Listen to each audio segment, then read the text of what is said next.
Antonello Bele jselmilkom jagħtikom merħba 92 episodju mis-sensiela botta u risposta lura live wara tista' tgħidu hekk ġimgħa fejn konna indisposti minħabba diversi raġunijiet. Illum il-programm bda daqs fajda kif tistgħu tistennew u għaldaqstant Għunet nfakkarkom illi qegħdin live għal min jixtieq li għad l-intervent tiegħu waqt il-programm fuq stess xi domanda l-mistednin li għandna.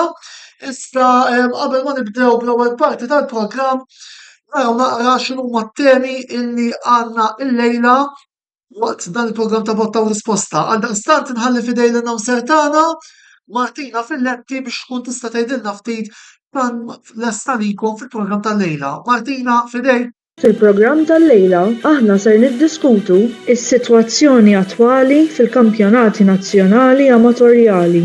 Juventus japprofittaw miċ-ċansijiet moħħlija tal-Inter. L-Italja tfalli t-test tal-pajjiżi l-baxxi. Mela, fl-ewwel parti tal-programm se nkunu qegħdin niddiskutu kif forsi notajtu il-kampjonati nazzjonali amatorjali. Nirringrazzjaw ukoll il-Martina tal-introduzzjoni impeccabbli illi tatna.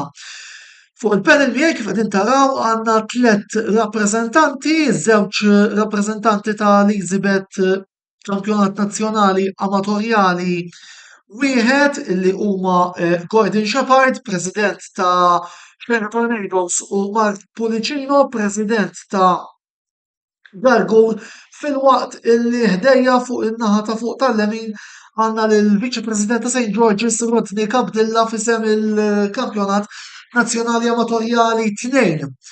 Tajjeb illi wkoll qabel ma nibdew nagħtu ħarsa lejn il-klassifiċi lejn wkoll tal-grafika ta' żewġ kampjonati. Il-Kampjonat Nazzjonali Amatorjali wieħed li intemmet l-ewwel fażi tiegħu fit-tmiem il-ġimgħa li għadda intemmet b'din il-klassifika. San Juan 38, Victorious Star 36, Birzabuġu St. Peters 33, Loqsin Tardus 30, Xajra Tornadoes 30, Attart 27. Dawn is-sitta se jkunu qegħdin jiffurmaw il-pool għal promozzjoni.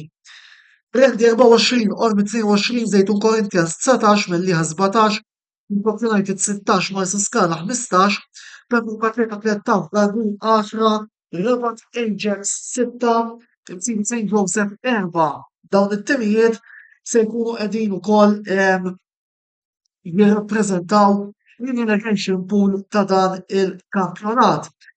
Elizabeth kampjonat amatorjali t-tnej is-sitwazzjoni m'hemm linjari, Victoria Hotspurs 45, imqabhom St. George's 30, Kalkar United 29, Dingley Swallows 26, Mbina Knights 19, Sitjubi 18, 10-14, tax biex 4 Santa Venera Lightnings 1. Mela, l-ewwel qed nirringrazzjakom talli oġobkom tingħaqdu magħna dan il-programm, nistidilkom ukoll titgħidu l-mikrofoni tagħkom, Rodney, Gordon, Mark, u tgħidulna ftit kif tiġġudikaw l-andament tal-kampjonat tagħkom s'issa.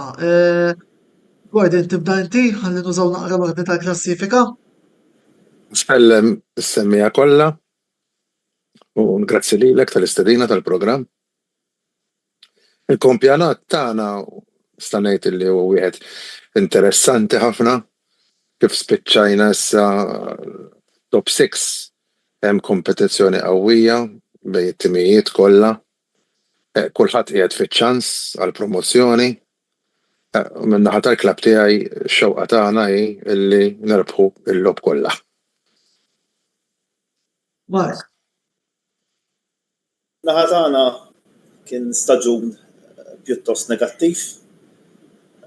L-ewwel problema li kellna ovvjament kienet li tlifna għal maġġor parti tal-logħbiet u anke iktar għal futur il-coach preżenti Kevin Borg li sfortunatament jinsab marit u beda t-terapija għal marda ma tantx sabiħa tal-kanċer. Nawgurawlu għanta malajn fisem ukoll it-tim tal-Kamra Sportiva.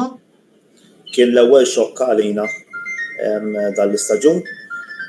Eventwalment il-kumitat l-idea tiegħu kienet li l-ewwel nirranġaw il-premises tagħna.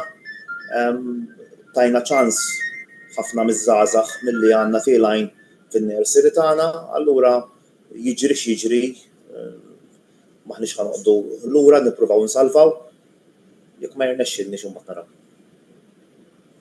Grazzi.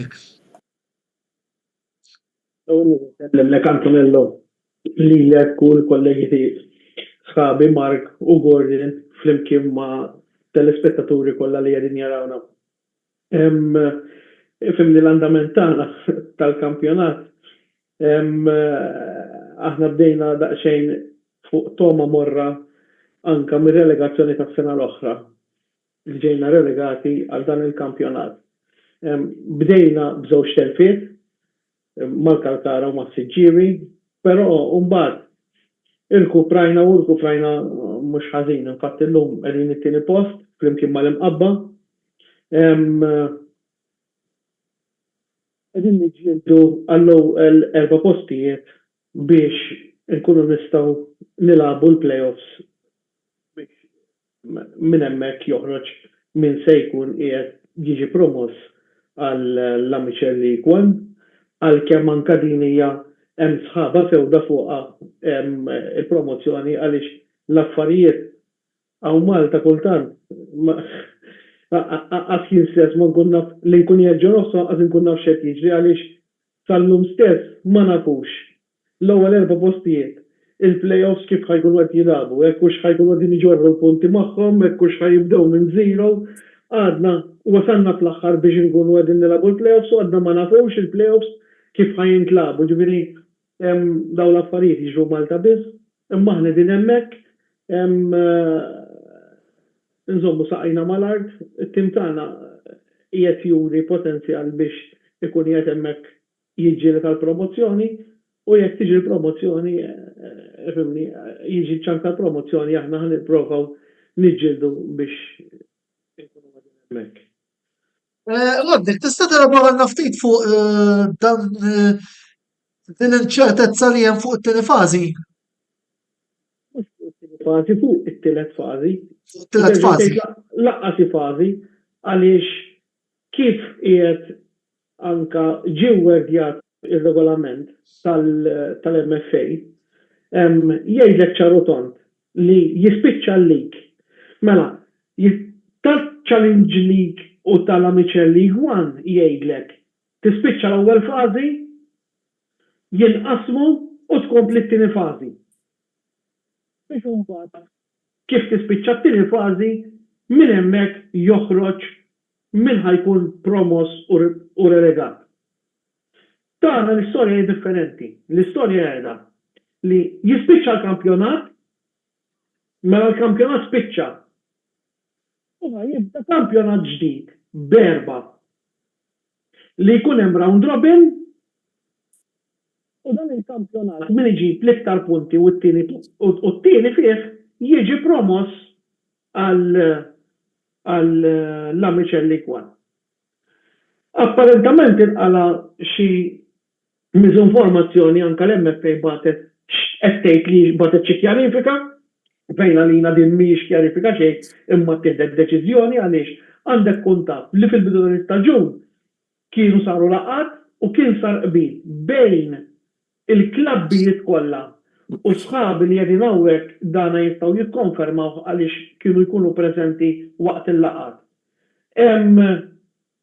Li meta naslu għal din il-biċċa tal-kampjonat fejn jinqasmu l-4, il-punti għandhom jiġu azzerati, ġifieri nibdew minn zero.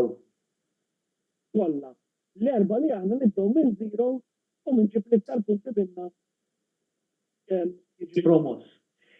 Illum il-MFA ftit tal-ġaratilu batet komunikatu fejn jtgħidilna li il-punti mhux ħajibdew minn zero imma ħajinġarru minn dak il-kampjonat li jkun spiċċa għal kampjonat ġdid. Li din ma tagħmel sens, ma tagħmel sens xejn, u iktar ma tagħmel sens kif qed naraw li l-kampjonat żvolġa, good luck to them, ġifieri qed naraw tim minnhom li ħarab. Allura ma nistax nifhem xi tkun il-ħaġa li daħħa jiġila fil-playoff meta dan jekk tgħoddu diġà matematikament ikun promoss, semaj kellha tkun struttura jew xi ħaġa differenti jekk ridna li l-ewwel tim jitla' kellha ssir xi ħaġa differenti. Mhux l-ewwel erba' jilagħbu bħala playoffs. Dan għall-MFA jħolqot daqsxejn ta' inċertezza bejn it-timijiet kollha, kulħadd jiddiskuti, ħadd ma jaf x'inhu jiġri. Kellna l-appell għaliex aħna ressaqna appell u tajjeb li tkun taf kien hemm iktar minn 14 tim li iffirma ir-riżoluzzjoni u ta' dan nirringrazzjahom għaliex juri biċ-ċar kemm għalkemm aħna nikkompetu kontra xulxin, meta jkun hemm raġuni u meta nkunu ftehmna, meta immorru bleħen wieħed. U dan kien qiegħed ċar għaliex kulħadd iffirma din ir-riżoluzzjoni u ta' min ma ħadniex għaliex b'xi mod jew ieħor ma laħħaqniex għaliex il-klabs kollha tal-amateur għajr għal xi wieħed jew tnejn kollha konna qed ngħidu l-istess u qed naqblu fuq dan il-prinċipju. Ġifieri l-MFA ma nistax nifhem kif jekk dan l-appell ma jiġix milquh u ma jiġix mismuħ kif suppost, kif jista' jkun ħadd tiġi taffaċċja dan il-klabbijiet kollha u ħadd tgħidilhom intom li jekk firmajtu dan id-dokument u intom li ressaqtu dan l-appell ma femtux ir-regolament kif kien miktub jew kif aħna ressaqnijulkom. Ġifieri it-timijiet kollha ma jkollhomx raġun imma sezzjoni żgħira minn ġol MFA. Jiena mhux qed ngħid li l-MFA qed tipprova tiżgambetta jew qed tagħmel xi ħaġa ħażina lil xi ħadd b'intenzjoni, imma l-komunikazzjoni kif saret li l-klabbijiet kollha ġew misled u għalina din hija xi ħaġa inkwetanti ħafna. Sewa biss, se nkomplu tkellmu fuq din il-fażi iżjed tard matul din is-sezzjoni. Tkellmu naqra għall-Amateur One għalissa. Din, tkom diversi players esperti fit-tim, Kenny Tabela, Larsin Mallija, kemm ser jgħinukom dawn biex tibqgħu tissiltu l-saħħa tal-esperjenza tagħhom sal-aħħar għall-promozzjoni? Mela, iż-żewġ plejers li inti semmejt, Larsin Mallija u Kenny Tabela. Kenny Tabela huwa l-iktar plejer anzjan li għandna fit-tim. Jidher li wkoll naħseb l-iktar plejer anzjan li jew fil-futbol Malti. Kenny Tabela il-klabb tagħna tieħ dak il-father figure, jiġifieri fid-dressing room huwa l-persuna fejn jaqqat il-kulħadd, tisellem il-kulħadd, jara li kulħadd qiegħed fiżikament tajjeb, moralment tajjeb, qabel il-logħba jagħti dejjem l-ispeech tiegħu. Jisu jikkarga l-players biex jinżlu ħeġġa kbira fil-logħba. Ejwa, Kenny Tabela huwa ikona kbira, jiġifieri bla dubju li jgħin ħafna u għen ħafna f'dan l-istaġun biex aħna wasalna fejn qegħdin ma' top 6. Min-naħa l-oħra, Larsin Mallija bħalissa jinstab imweġġa, qiegħed f'perjodu ta' recovery tajjeb, imma jekk kollox imur sew qed nimmaġinaw ikun lest biex jilgħab l-aħħar logħba ta' dan ir-round robin li għandna bejn is-600 u naħseb li għandu jinżel u jagħti logħba tajba għall-klabb tagħna. Pattija fuq il-players Maltin, però nerġa' niġġalik Rodnik ħalli nkomplu nillinkjaw mas-suġġett qabel ma nerġa' nidħol ma' Mark. Tom St. George's għandkom diversi players Maltin li qed isibu xibka u jiena nemmen li huwa sinjal tajjeb dan li qed naraw players Maltin li għalkemm forsi f'diviżjonijiet żgħar imma qed jiġu mogħtija ċans li jilagħbu jġibu l-esperjenza nsejħulu hekk bħala first team football. Il-kummenti tiegħek fuq dan Rodnik. Ovvjament l-oħrajn jistgħu jintervjenu wkoll kif spiċċa l-intervent tiegħu il-rappreżentant ta' St. George's. waħda mill-filosofiji li bdejna nħadmu dal-aħħar snin. Bdejna nduru għall-element żagħżugħ Malti u jekk tara l-iskwadra tagħna nsemmilek għandek plejers bħal Owen Gallia li qed għandu 20 sena, Gian Paul Baldacchino, Jordan De Bono, Sean. Daw kollha plejers li għadhom żgħar ħafna. Konna minnhom nsegwuhom, pereżempju Gian Paul niftakru jien ftit ta' snin ilu konna ġibnih first u mbagħad kellu problema, kellu jieqaf, bajna niwwaċċjaw u reġgħina ġibnih magħna. Owen Gallia ħadnieh minn Ant Lisla kien għadu minor m'Ant Lisla. Jordan De Bono l-istess ħadnieh ma' Zabbar kien għadu tifel. Plus hekk iddawwarna bi ftit plejers li huma tal-esperjenza bħal huwa Matthew Gauci, Kenneth Aquilina u fost players oħrajn. U dan qed toħloq mixture sabiħa fejn il-players żgħażagħ Maltin qed jingħataw iċ-ċans u qed juru l-potenzjal tagħhom li aħna għandna fissazzjoni hawn Malta li speċjalment quddiem jekk ma jkollok center forward barrani kważi tisaqqas mur għall-lob. Aħna ħdilna bil-kontra. Quddiem kollu Maltin u mbagħad il-barrani tagħna huwa l-kolonna fid-difiża. Ġifieri aħna qed nagħtu iktar ċans l-element żagħżugħ biex jesprimi ruħu fl-offensiva, mentri mbagħad fid-difiża issaħħaħna bi plejer barrani li llum qed itina l-frott. Jiena nemmen li dawn iż-żewġ diviżjonijiet għandhom ikunu diviżjonijiet fejn dawn it-tip ta' plejers għandhom jingħataw aktar ċans sakemm jieħdu l-istatus tagħhom u mbagħad forsi jew jitilgħu mal-istess klabb jew kellha imorru ma' klabb ieħor li jkunu jistgħu jikkompetu f'diviżjonijiet ħafna aħjar milli qegħdin. Mark, qed insemmu plejers Maltin, plejers żgħażagħ. Xtaqt nistaqsi domanda fuq ċertu li għandkom intom fit-tim tagħkom, ċertu Wayne McCallum. Bimmin hawnhekk kun selmu tuha parti u kol mit-tim tal-Kamra Sportiva. Kif sejjer? Wayne dal-aħħar waqaf ftit temporanjament minħabba l-istudju ovvjament. Nawguraw li jmur tajjeb fl-iskola wkoll. Sfortunatament bħalma taf meta jkunu waslu fl-eżamijiet tal-università ikun hemm din naqra drawback min-naħa ta' ħafna mill-plejers. Ifhem xogħolhom għamluh, m'għandix ingerger mill-iskwadra tal-youth tagħna irnexxielhom għall-ewwel darba insalvaw f'Section C 4 partita qabel li kien wieħed mit-tir tagħna din is-sena wara li s-sena oħra konna waqajna. Imma eventwalment peress li Santa Lucia ħarġu mill-lig reġgħu l-MFA ġiet talqatna lura f'Section C. Imma din is-sena ħdimna mod ieħor li ridna nsaħħu kemm jista' jkun il-bażi li għandna fl-Under 15, Under 17 u Under 19 biex bekk għadha pitada ikollna l-frott fit-tim tal-kbar. U dan rrid tinkompli ma li kienet jgħid Rodnik. Naħseb aħna meta ħloqna l-Amiċel League u meta mxejna l-Amiċel League dan lig kellu jispiċċat, kellu jkun vetrina għal plejers Maltin biex naraw biex jippreparaw ruħhom għal qabża fiċ-Challenge League.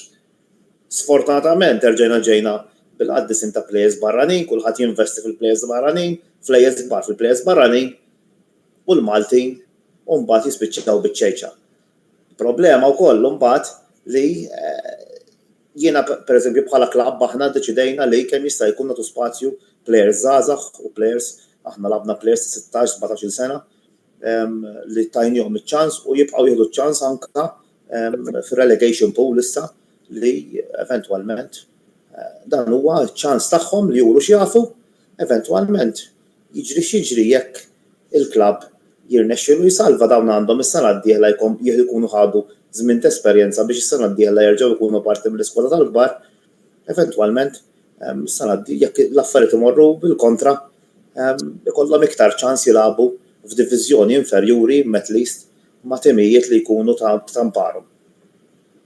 Ovvjament hawnhekk nixtieq l-okkażjoni biex insellem il-Wayne, nirringrazzjaw ukoll ta' xogħol siewi li jagħmel speċjalment fejn jidħol futbol Taljan u nawgurawlu wkoll illi fl-eżamijiet b'dawk ir-riżultati illi ovvjament jixtieq. Mela, nitkellmu s-sena fuq it-tieni fażi u wkoll tal-grafika sejrin naraw naqra s-sitwazzjoni fil-kampjonati rispettivi. Mela, dwar din nibdew nagħtu ħarsa lejn il-playoffs naqra jibdew fil-dwar it-tgħin ukoll.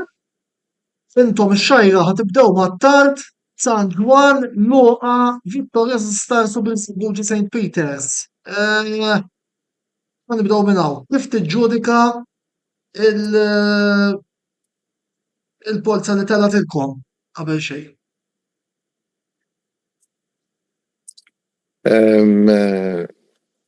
Isma' ifhimni naqra, il-polza titla' kif titla' tittilab kontra t-timijiet kollha. Jiġifieri l-ewwel logħba kontra ħadd-Tart illi fil-klassifika jinsabu taħtna. Wara għandna fakkarni naqra biex mort blank f'sekonda. Mela, intom imiskom kontra Tart u ma' San Juan. San Juan. St. Peters. Fimni, ma tantx għandek xi tgħid fuqhom il-logħb ħajkunu kollha bsin, kollha ħajkunu ishom finals, kulħadd irid jinżel biex jerbaħ. Nimmaġina kulħadd għandu l-istess tirux li jieħu l-promozzjoni. It is what it is, ġifieri aħna lesti biex nilqgħu dawn l-isfidi kollha li għandna ġejjin qudiemna. Min-naħa l-oħra Dargur ukoll ħansibkom il-grafika tal-timijiet kif ser ikunu qegħdin jilagħbu ir-rispettivi kampjonati fil-playout ukoll. Mela naraw naqa' Gargur tibdew ma' Wetilajn u mbagħad Ormi, Rabat Ajax, Mellieħa, il-Kop United, Msita St. Joseph, Rendi, Zejtun Corinthians u Pembroke Atleta. Jiena għamiju avviżo għandi impressjoni il-isu l-ground ġaqt indikazzjoni minn ser jinżel. Ma, ikollok tikkummenti fuq il-kalendarju tagħkom, Mark. Dajninna. Ifhem, fadal 9 logħbiet. 9 logħbiet huma 27 punt, mhix qed ngħid ħajsiru mirakli. Nemmen hemm ġlieda naħseb bejn 6-7 timijiet minn biex 4 minnhom eventwalment jispiċċaw fl-NAL2. ħatkun ġlieda sal-aħħar minuta għax meta jaqgħu 4 u għad għandek ħafna timijiet fil-ġlieda żgur li kull tim ħajati l-aħjar. Nibdew minn nhar il-ħadd li ġej fl-ewwel round ma' Wetilajn spiċċajna 1-1 f'logħba sabiħa li se titmarret kull imkien. It-timijiet jafu xulxin issa kulħadd lagħab kontra xulxin fl-ewwel round allura eventwalment kulħadd jaf ħadd ieħor x'għandu. Tinżel għall-logħba u mbagħad jiġri li jiġri. Tipprova tmur għal 3 punti bħalma qal Gordon tkun ippreparat għal kontra t-tim oppost bl-aħjar formazzjoni possibbli li jkollok. It-tiġrija sal-barkut. Min-naħa tagħkom, għana ġlotu 5 lej klassifika kif bħalissa. Ovvjament rridu nitkellmu fuq li għandna bħalissa f'idejna. Mela, jekk neskludu l-Victoria Hotspurs li prattikament ħardu bil-kampjonat, issu hemm telli qabel 4 timijiet għat-top-1 l-ewwel net. Mbagħad eventwalment tal-promozzjoni. St. George's, Tampara u Dingley Swallows. X'inhu l-kummenti tiegħek? U forsi żemm naqra transijiet li għandkom intom li minn armanduhom mal-lewża akkumpanjaw lil Hotspurs fl-Amateur One. Il-Hotspurs jiddependi x'ħajjiġi. Eżatt. U bil-zeros ħadd ma jista' jieħodha for granted. Infakrek li għalihom ħalli fuq il-mejda u mbagħad ivvintaw regolament li għamlu żballu ma stess bħalma minna aħna, imma xi ħadd lilhom ġibdilhom widnejhom, imma lilna ma ġibidhom naħat.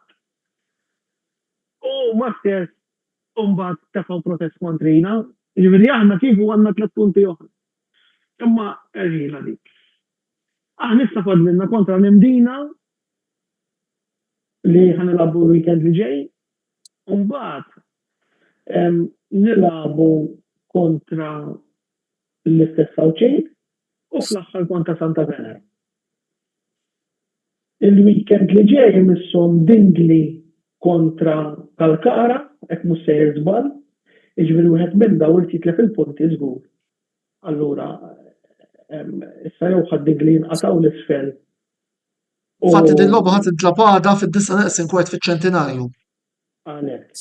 U nimqabba wkoll għandi kull il-weekend ta' wara jmisshom kontra Dingli wkoll. Hekk mhux sejjer żball. Le, mbagħad l-ġimgħa ta' wara għandkom Vittorio Hotspurs kontra St. George's, ħadd kontra s-Siġġiewi fi Siren Stadium. Ħad-Dingli ta' wara jmisshom ma' U wara mdejna mqabba. Eżatt, mbagħad il-kampjonat jintem Dingli mqabba fit-tieni round St. George's kontra Santa Venera u l-imqabba, eżatt, l-imqabba Dingli u Kalkara għaxa. Il-lobba tistax toħodlu koppja ġifieri ta' tmur tilgħab kontra Santa Venera. U s-Santa Venera huwa wieħed li kull ma ħadu punt tmur bajnejk mimlija li inti ħadd idżal tirtilhom u jafu ibikkuk. Jiġifieri il-futbol huwa futbol, ma tista' tieħu l-ħadd for granted.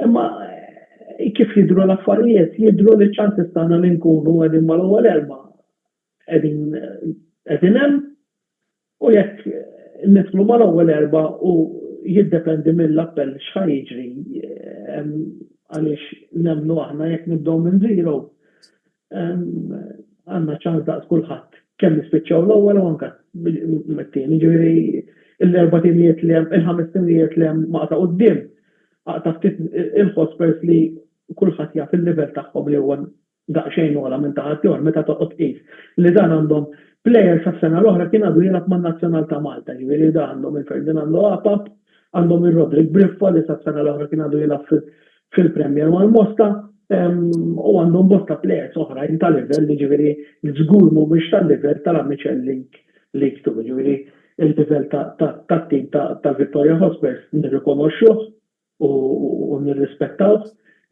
però nemmen li on the day kulħadd jista' jkun logħba bħalma ħalminna diġà urbaħnilhom u jafu jiġu l-logħba li ġejja u jtuna xi 5 jew 6, ġifieri dawn huma affarijiet li jiġru fil-futbol. Però aħna niżlu logħba b'logħba, l-avversarju jkun min ikun ta' qudiemna nirrispettaw l-istess jekk ħanilagħbu kontra Santa Venera u ħanilagħbu kontra il-Victoria Hotspurs. Imma mill-fixtures li hemm jidher li ċ-ċansis tagħna li nkunu mal-ewwel erba' huma ċansis tajbin ħafna. Mela, grazzi Rodrik hemmhekk, grazzi Mark u grazzi Gordon tal-intervent magħna għaliex wara waqfa ta' minuti ritlam overtime pajnisa li se nibdew nitkellmu aktar fuq argumenti jaħarqu fosthom Juventus Inter tara il-ħadd. 3 minuti oħra u jidħol Karn biex imexxi diskussjoni. Ma tinżel nkun qiegħed hemm min se naqra biex ikun qed jaħseb li qed nipprova niskappa serħu raskom li hawn se nkun. Ibqgħu magħna dalwaqt magħkom.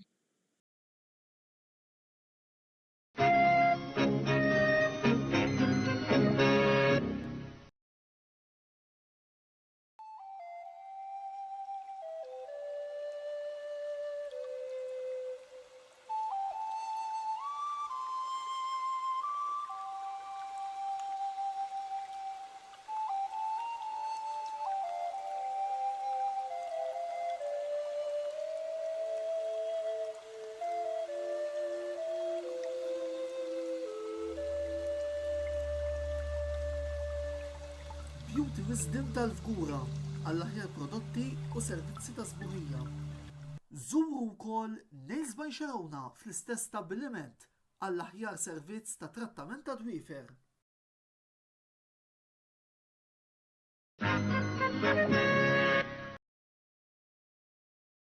Wasal eluq żmien ommok, missierek, jew xi ħadd minn tal-familja, għandek xi okkażjoni jew xi attività mal-ħbieb u trid issib restorant tajjeb b'ikel ġenwin u prezzijiet qalbut ta' kulħadd?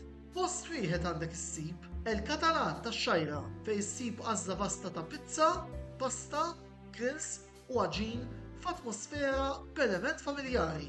Għal bookings ċempel fuq 21 800 997 jew żur is-sit tagħna għal iżjed informazzjoni. El Catalan, ir-ristorant għalik.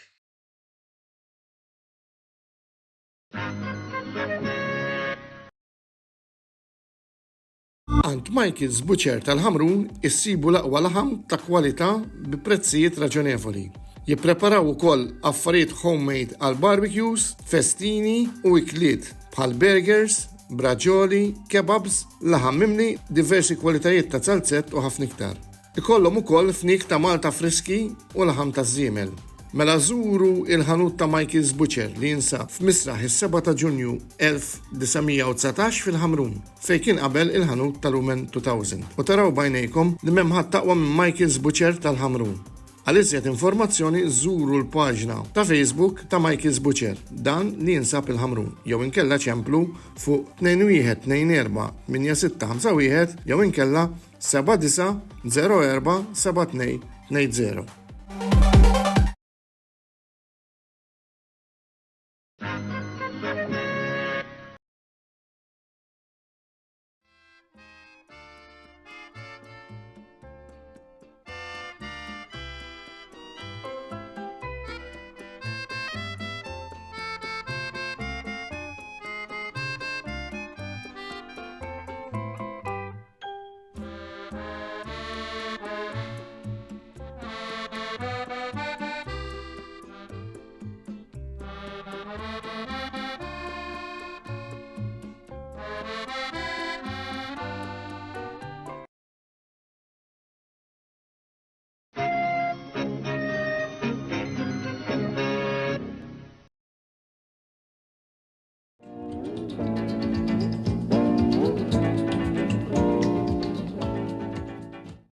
Il-lejl it-tajjeb għadni daqsxejn euforiku, kon perswas li ħajkonna dit-tip ta' prestazzjoni wara speċjalment li ġara. Naraw li fil-ħajja jekk ma tibkix ma terdax. U illum finalment ir-Roma kellna fl-Ewropa arbitraġġ deċenti. Jien għal dak it-tip ta' bniedem fejn ħaġa tkun ħażina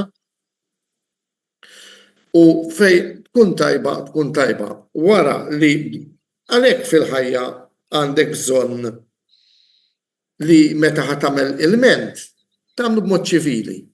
Forsi Mourinho ma mhix dawk ix-xeni kollha kien jasal x'imkien. Imma Mourinho ħata Mourinho. Ranieri ta' bniedem diplomatiku wassal messaġġ u għalija llum il-refereeing kien impeccabli.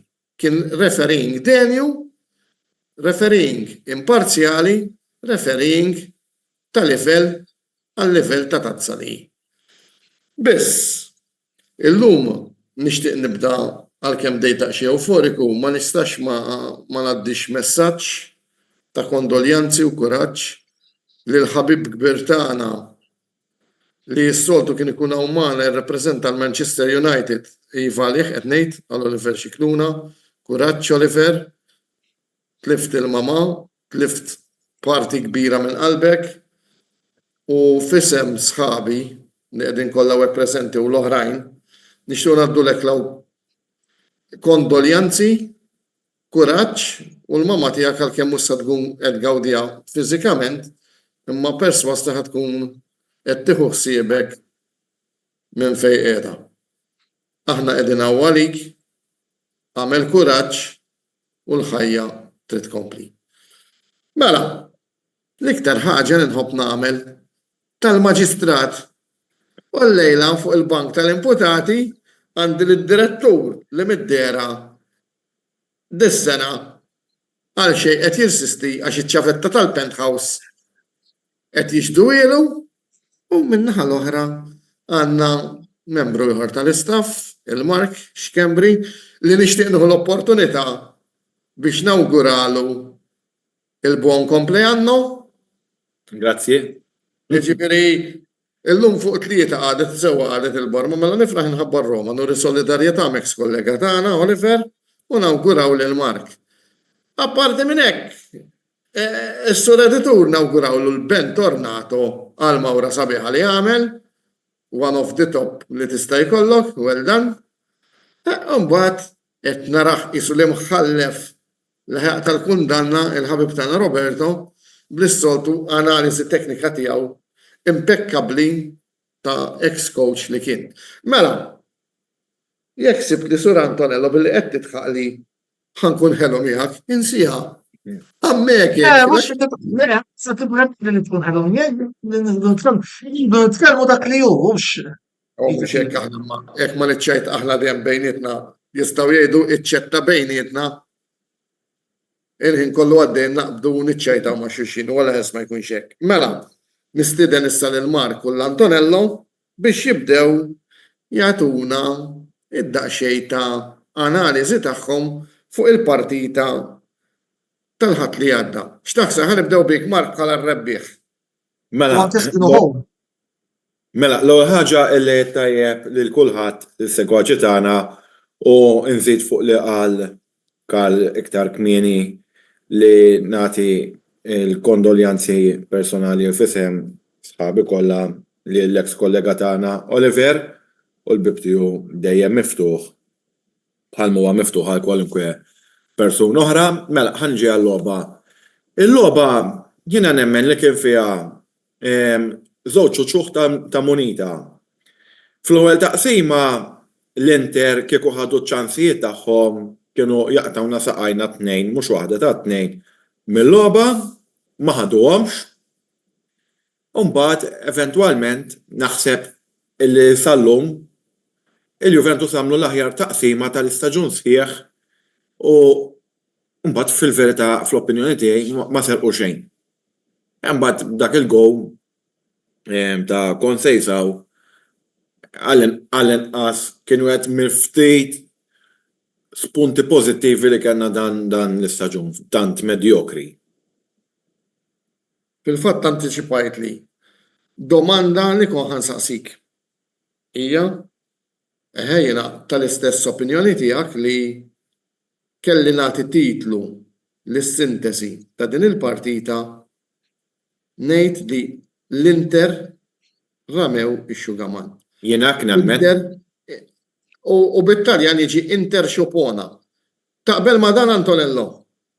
100% u l-farqa hija doppja meta tqis illi Napoli il-ġurnata ta' qabel dawn iżgħu dominant Lazio u jien kont nippretendi illi se nqumu l-okkażjoni. Infatti fl-ewwel taqsima l-Inter kienu jkollu fuq il-Juventus imma mbagħad naħseb fit-tieni taqsima jew Thiago Motta ħallilhom il-Bonomelli fid-dressing room tal-Inter jew ma nafx inqal għaliex irqadna u alla fine jekk Italjani għandhom il-frażi gol mankato gol subito, jiġifieri sfortunatament din id-darba hekk ġara għaliex l-Inter tilfu t-ċansijiet tagħhom il-Juventus ħaduhom u magħhom ħadu 3 punti u ġewwa Napli l-ex Antonio Conte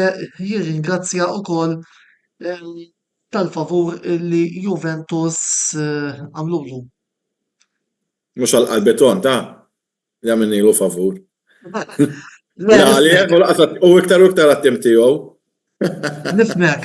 Tajjeb ukoll illi nżid mal-qalu sħabu kolli fil-sem anke t-tim kollu tal-Kamra Sportiva nagħti l-kondoljanzi tiegħi l-Oliver għal-mewta tal-mama tiegħu u wkoll il-Pepu huwa miftuħ minnaħa tagħna anke minnaħa tiegħi personali in case f'dan il-każ. Biss nistgħu nkomplu mat-tema tal-programm.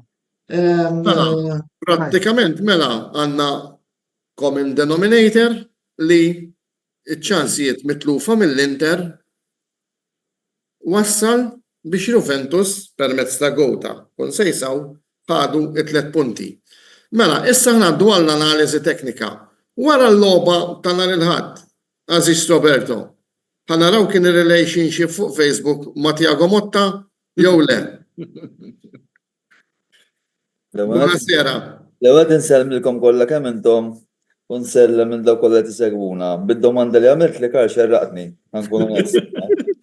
Ġifieri, jekk tarani ma' kulħadd f'relazzjoni żgur ma taranix ma' Motta. By the way, minix omosessuali, ġifieri. Le, dilek ġajta. Franċistikament b'Irlanda titkellmu. Naf, għed inkompli miegħu jien, però nassigurak li jekk ikolli nidħol f'relazzjoni ma' coach, ebda mod ma nidħol ma' Tiago Motta. Għalhekk qed ngħidlek nixbidlek saqajk għax naf x'jiena twif fiċ-ċett. Le, Jew laqas ma konsejsaw tal-Milan. Nifimni, konsejsaw niggustax naqra, għandu tifel tiegħu ma' gustus, allura mhux ħażin, fimt. U peress li magri jħobbu daqs tajner, forsi nidħol f'relazzjoni miegħu ma nafx. Le apparti ċaj. Ara, mhux ħanaqbad fuq l-logħba tal-bira ħalissa sewwa. Però kif sema Mark, fl-ewwel ħaf naħseb il-qaddisin kollha li hemm fis-sema kienu fil-las tal-Juventus u kif ixxuttew il-plejers tal-Inter bdew jonfħulu l-ballun biex kemm jista' jkun ma jersaqx lejn l-asta. Jiġifieri jiena ħankun onesti, jiġifieri jiena tafu l-supporter tal-Juventus, però nitkellem b'mod oġġettiv. Il-Juventus l-ewwel ħaf ma kienux hemmhekk, jiġifieri anke kif bdew jagħmlu l-pressing, bdew jippressaw b'4 plejers fuq it-3 difensuri tal-Inter u jħallu il-Çalhanoğlu fil-libertà assoluta li jirċievi l-ballun daw jiddetta l-logħb. Jiena li dik kienet żball strateġiku min-naħa tal-Aziz Tiago Motta u ma stax nifhmu dil ħaġa ġifieri ħanejdlek ma tix tmur Coverciano biex tkun coach. Ġifieri dawn huma affarijiet bażiċi li mbagħad biex inkun qed kollox fit-tieni ħaf irranġa u bekk il-Juventus tiebu. Right, però kif kien il-logħb kien hemm ftuħ enormi f'nofs il-ground li wassal biex il-Juventus kull darba jinqabdu għax ovvjament kellhom iż-żewġ fullbacks li bdew jattakkaw biex jgħinu fl-offensiva u dan beda jħalli l-Gatti u l-Vejra waħedhom kontra l-attakkant tal-Inter. Barra minn hekk kellek il-Savona li kien performance tal-biża', onestament kien tal-biża'. U jien ma nistax nifhem di oħra. Ma nistax nifhem kif coach ta' dak il-livell mhux jinduna li plejer kontra saqaħ mhux irendi. Jiġifieri dawn huma affarijiet bażiċi. Barra minn hekk naħseb l-Inter ifhimni, l-Inter l-ewwel ħaf għamlu wirja tajba. Jiġifieri bdew itellaw il-ballun mod faċli, bdew isibu ħafna spazji. Ovvjament, min-naħa ta' Antonello u sħabu hemm ir-rammariku kif jgħidu Taljani għaċ-ċansijiet mitlufa u naħseb iċ-ċansijiet kienu pjuttost ċansijiet tajbin ħafna skor. Però all in all jien ma ngħidx li l-logħba ħaqqat mur għal Juventus, jien nemmen il-logħba ħaqqat mur draw. Naħseb draw kien ikun riżultat ġust peress li kull tim qisu kellu taqsima tiegħu. Naħseb bħala ovvjament kieku l-Inter skurjaw fl-ewwel ħaf l-andament tal-logħba u r-riżultat finali kien ikun totalment differenti, però ovvjament kif semma sieħ bil-ewwel meta ma tiskurjax fil-futbol u mbagħad tistenna taqla l-gow u hekk ġara. Li forsi ddiżappunt għax jiena nikkritika l-Motta, però mbagħad minn l-oħra nista' nikkritika l-Inzaghi wkoll. U pereżempju naħseb il-Juventus għandhom jgħidulu grazzi għas-substitutions li għamel li ma kienux effettivi assolutament xejn u għenu biex l-Inter ma jkunux daqstant perikolużi li jkunu jistgħu jġibu l-gow ta' draw. Ġifieri mhux Motta biss jagħmel l-iżbalji, kull coach jagħmel l-iżbalji. Però naħseb all in all jiena ngħidlek il-logħba kienet sabiħa għax il-ballun tilgħu nieżel, ġifieri kienet logħba sabiħa, però naħseb li all in all ir-riżultat ta' draw kien ikun wieħed ġustu ħadd ma kellu għalfejn jgerger bir-riżultat kieku ġie wieħed. Però il-futbol dak li hu Juventus rebħu għal darba is-Sur Motta paxxina, però ovvjament dan ma jiġġustifikax il-falliment li ħoloq s'issa matul dan l-istaġun. Per eżempju, paprati ta' coaches, għalkemm mhux ta' min jgħid li meta jkollna dal-programm nixtieq nirringrazzja speċjalment lill-editur u t-tim kollu editorjali, ikonna preparation work min-naħa tal-editur u t-tim editorjali li konna anka schedule ta' kif aħna għandna mmexxu l-programm. Biss peress huwa programm live u jinqalgħu minn ħaġa l-oħra, qed insemmu l-coaches. U għalkemm mhux skedata nixtieq nieħu kumment fuqha li ġara. Jien qatt ma stennejt il-kumment ta' Gasperini, issa wieħed milli Gasperini naraħ bniedem li ħallu għat-tielet parti Karl. Mela nerġa' ndur għalik, Antonello, la trid kan sawtek, mhix problema. X'taħseb qabad it-triq tal-Vesuvju, il-kampjonat, il-Penthouse ħajibnuha San Ġennaru? X'taħseb? Fil-pjazza l-moda ċansijiet. Ma nistawx, m'hemmx triq oħra, ma nistax ikun li l-Inter sissa meta nikkonfronti diretti qed inkun ngħid Napoli, Lazio, Roma, Juventus, Milan u Fiorentina. Ma jistax ikun illi mal-Milan ma tirbaħx, mal-Juventus ma tirbaħx, ġejna drama Napoli. Kontu l-kom 2015, jekk mhux sejjer żball. Ma tispiċċaw bla rebħa kontra l-Juventus u l-Milan. Jiġifieri dinja għalija dinja inaċċettabbli. Jekk dejjem irridu nidħlu l-kampjonat issa, ma rridux ninsew illi n-Napli logħba fil-ġimgħa, l-Inter issa dalwaqt nerġgħu nibdew logħba kull 3 ijiem, fimni, u mbagħad tiġi l-opportunità bħal nar u taħlija hekk naf għandu qudiem il-kopja tal-Gazzetta dello Issa Sport. kulħadd logħba fil-ġimgħa tuan. Fil-konziliet huwa biex insaħħaħ anke l-argument ta' ċansijiet mitlufa, Mark. Għand il-kopja tal-Gazzetta dello Sport nhar it-tnejn qudiemi, Lautaro vot 4.9. Tralbi ma naħseb huwa vot meritat. Il-plejer li jħor nisa Pascal Luis Pirana, Çalhanoğlu, 5. Aremi, 5. Bodi dawn huma plejers illi suppost kellhom huma l-okkażjoni ma għamux. Antonello, ħanajdlek, jien ma noqgħodx fuq il-voti tal-ġurnalisti. Le, ma jgħid nitkellem fuq il-logħba li Però smani, però nsemmu. Çalhanoğlu kien għadu ġej minn injury u ovvjament il-match practice tiegħu ma kienx waħda tajba. Ġifieri tittieħ il-benefit of the doubt li da sakemm jerġa' jsib il-forma wara l-injury ħajbati ftit u anke il-match rhythm. Aremi Lautaro? Le, Lautaro, ma Lautaro naħseb drajtuh issa li mhux attakkant konsistenti, ġifieri dal-staġun naħseb kien wieħed mill-ar li kellu dal-aħħar snin. Taremi, onestament, ġifieri jien naħseb laqqas jibda ma' Turam, ġifieri hemm baħar jaqsam bejniethom, ġifieri Turam, naħseb Turam iktar jinħass minn Lautaro, ħankun onest, jiena għalija kieku kien kelli nażel attakkant li minn nixtri, il-Turam nażel mhux il-Lautaro. Issa Turam jkoll istaġun tajjeb fil-fitt ma labħa ma bidilhomx il-wetta. Ċans kollijiet li fil-logħba ta' is-sibt. Però ħanajdlek, jien Turam għalija huwa attakkant li waħdu iżomlok l-attakk, jiġifieri bil-figura tiegħu, bis-saħħa tiegħu, bl-istatura tiegħu, bil-ġirja tiegħu. Naħseb li huwa tagħmlu żball jekk tneħħu lilu u żommu Lautaro, nkun onesti ġifieri. Però all in all ħanajdlek, l-logħba tal-futbol hija bbażata fuq episodi. Rajt, issa l-episodi ġieli ħajġu favorik u ġieli ħajġu kontrik. Jiġifieri jien aktar għall-gow tal-Juventus. Mhux ħanajdlek dal-gow għadu jaħdmu fuq fit-training u jippruvaw miljun darba mbagħad tagħmluh fil-logħba da inserta Kolomwani jagħmel mossa. Rajt li ovvjament żbilanċja żewġ difensuri, il-ballun ġie mxellef u bil-fortuna spiċċa f'saqa jkun sejsaw. Jiġifieri ma kienx hemm xi pattern ta' build-up biex il-Juventus għamlu dik l-azzjoni.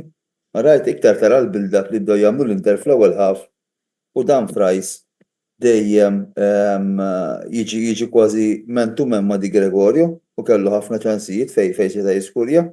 Ġifieri Dik hija differenza, però ħanejdlek all in all, da kull dis-sena hija sena partikolari. Il-timiet jilabu ħafna lob, il-players qed jilabu ħafna lob, qed ikun hemm ħafna injuries, l-injuries ovvjament jaqtawlek saqajk mill-forma li tkun ksibt. Alright, coach jrid ikun kapaċi jaddatta skont il-players li għandu dispożizzjoni tiegħu u ovvjament hija sena partikolari, ġifieri ma nippunta subajja l-ebda coach għax tiġi ħloba ħażina, jien nippunta subajja lej coach bħal Motta, jew bħal ma semmejna l-ewwel bħal Konsejsa, jew bħal Fonseca, jew bħal jinnaf bħal Juric li daw loba wara loba wara loba wara loba, it-tim jibqa' fl-istess livell qatt ma jagħmel pass il qudiem.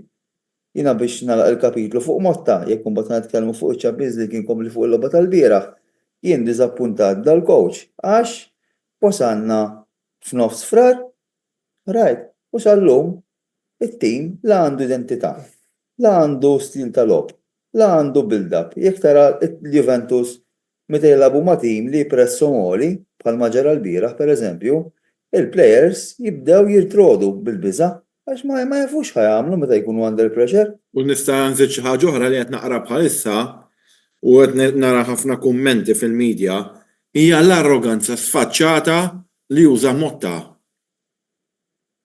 Tipo hekk il-bieraħ għamilna logħba pessima waħda mill-iktar ħżiena li niftakar li jkollu jerġa' jagħmel l-istess deċiżjonijiet jagħmilhom. Saħansitra il-Juventus waqgħu waċċajt fil-medja għax il-kapten qal mod u l-ieħor qal ieħor.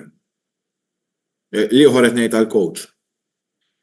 Ġieri li qed jgħid Roberto, mbagħad kompli anka il-mod ngħidlek biex ma ntawlux fuq il-kapitlu Motta naf li għandna ħafna temi niddiskutu u ma mmorrux barra mill-ħin. Ħafna jgħidu li Majfredi, Gigi Majfredi, li coach Juventus minn 1990-91, kien l-ar coach li kellhom il-Juventus fl-istorja tagħhom. Jien ngħid Thiago Motta huwa l-ar coach għax il-livell li hemm fl-iskwadra ta' Thiago Motta huwa bil-wisq superjuri għalli kien hemm fl-istaġun ta' Majfredi. Alright, ġabulu l-players li ritu mhux bħalma ġara taħt Majfredi. Alright, u il-falliment huwa kolossali. Issa. Majfredi ġabulu l-Bakrom, ma? Imma żomm Antonello. Żomm biex ma nafx tafx l-istorja. Alright, Majfredi kien talab il-Baġġo, il-Hezler u l-Dunga. Alright, Dunga ma ġabuħx ħabba l-aspett finanzjarju għax il-Fiorentina rridu ċertu ammont u talab l-istess paga li rid Baġġo. Alright, u il-pjan li kellu Majfredi ma setax jatwaħ mingħajr Dunga. Dik kienet l-istorja, plus tajjeb infakkar li taħt Majfredi sal-aħħar tal-ewwel round il-Juventus kienu f'tieni post, punt taħt il-tim li kien fl-ewwel post li kienu l-Milan. Alright, le l-Milan kienu dak fl-ewwel round, imma tħadu over is-Sampdoria fit-tieni round. Alright, ta' min infakkar taħt Majfredi irbaħna l-Inter 4-2, irbaħna r-Roma 5-0, irbaħna l-Parma 5-0, wasalna semifinal tat-tazzi u naqlajna biżbrix mad-Dream Team tal-Barcellona. Alright, urbaħnilu għeb xejħom. Tajjeb, jiġifieri Majfredi jagħmel affarijiet tajbin, però mbagħad xi darba nitkellmu fuq x'ġara f'dak l-istaġun. Thiago Motta mill-banda l-oħra ġabulu l-players li ritu. Pereżempju, l-ewwel ħalli ma nużax kelma pastaża, l-ewwel żball enormi li sar minn Motta u minn Ġunto li kien iġibu l-David Luiz. Alright, il-Douglas Luiz, sorry. U jġibu l-Cop Miners li huma żewġ players identiċi. Identiċi. Alright. Dak kien żball kolossali. It-tieni żball. Players ma jilagħbhomx fil-pożizzjoni tagħhom, players li tilfu il-konfidenza fihom infushom, players li mhux qed juru l-potenzjal li suppost juru u minnu responsabbli. Tara l-kumwit intern? Le, il-lum fight post jiena fuq tas-supporters club tal-Juventus. Rajta. Taqra l-kummenti tas-supporters, tgħid daw laqqas jafu x'inhu futbol b'kull rispett ta' laqqas jafu x'inhu futbol. Jiddefendu coach li kif qal Mark arroganti, ma jammettix l-iżbalji tiegħu, jibqa' jinsisti fuq sistema li mhix trendi. Alright, jibqa' jara players out of position. Alright. Ma laqqas jiftehmu dawn l-affarijiet. Jiena biex nieħu spunt mill-logħba tal-bieraħ, pereżempju, l-ewwel kazzata ħanuża l-kelma li għamel il-bieraħ kienet tafal kambjażu fin-nofs. Dawn huma affarijiet li juruk li coach qed ikun flop u Motta huwa flop. U ma nafx indunajt ukoll huwa ħireġ Kambjażu biex jissostitwixxi lil Renato Vega. Inqala naqra klex żejra wkoll. Iva, Għax ma rridx li joħroġ wara dik l-inġeri mingħajr warming up. U kważi qabdu il-kliem. Li ħanejdlek. Hemm il-problemi jien nemmen il-players tilfu l-fiduċja fil-coach, alright? Taqis il-logħba mal-Inter. U l-logħba mal-Inter ġabu skuża x'ħadhom jieklu ħalsilhom hu biex ikun hemm l-atmosfera u l-għaqda fit-tim u dal-affarijiet. It-tim ma jistax jilgħab logħba waħda naqra tajjeb u mbagħad tiġi l-logħba ta' wara u tilgħab dik il-performance purkerija li kien hemm il-bieraħ.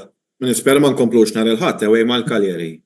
Jien ħankun onest Mark, ħanejdiju naqafaw fuq Juventus.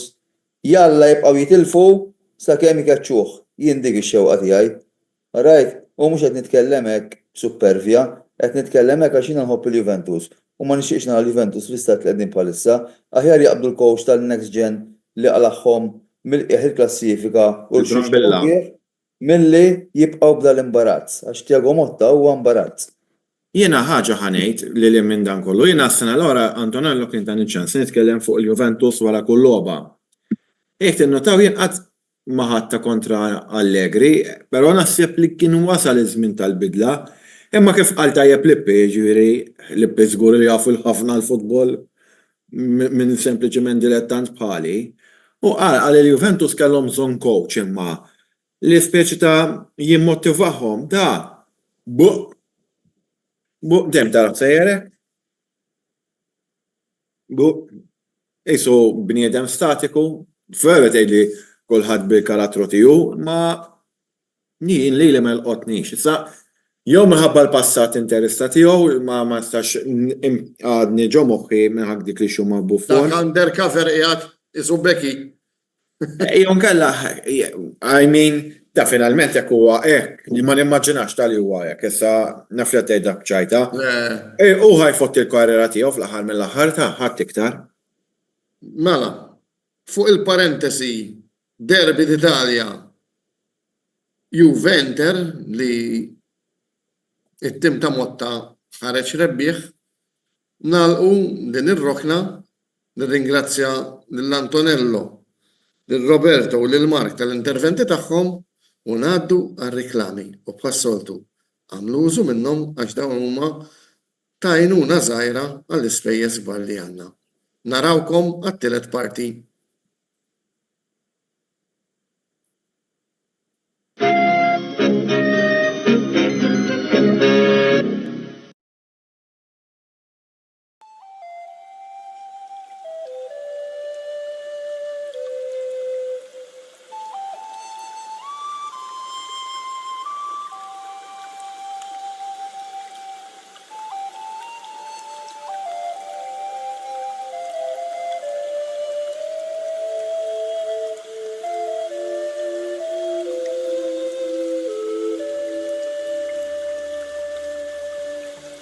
Beauty Wisdom tal-Fgura għall-aħjar prodotti u servizzi ta' sbuħija. Żuru wkoll Nails by Xarawna fl-istess stabbiliment għall-aħjar servizz ta' trattament ta' dwiefer.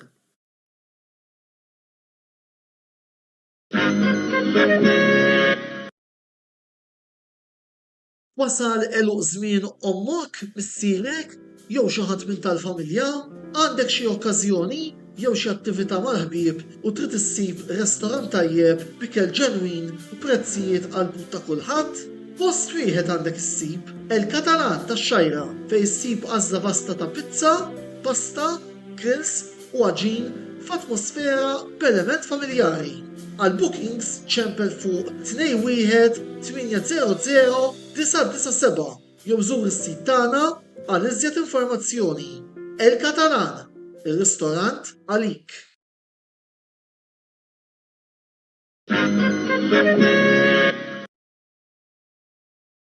Għand Michael's Butcher tal-Ħamrun issibu l-aqwa laħam ta' kwalità bi prezzijiet raġonevoli.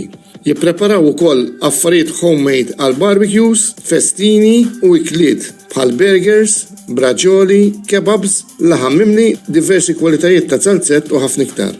Ikollhom ukoll fnik ta' Malta friski u laħam ta' żiemel. Mela żuru il-ħanut ta' Michael's Butcher li jinsab f'Misraħ is-7 ta' Ġunju 1919 fil-Ħamrun fejn kien qabel il-ħanut tal-Lumen 2000 u taraw bajnejkom li m'hemm ħadd taqwa minn Michael's Butcher tal-Ħamrun.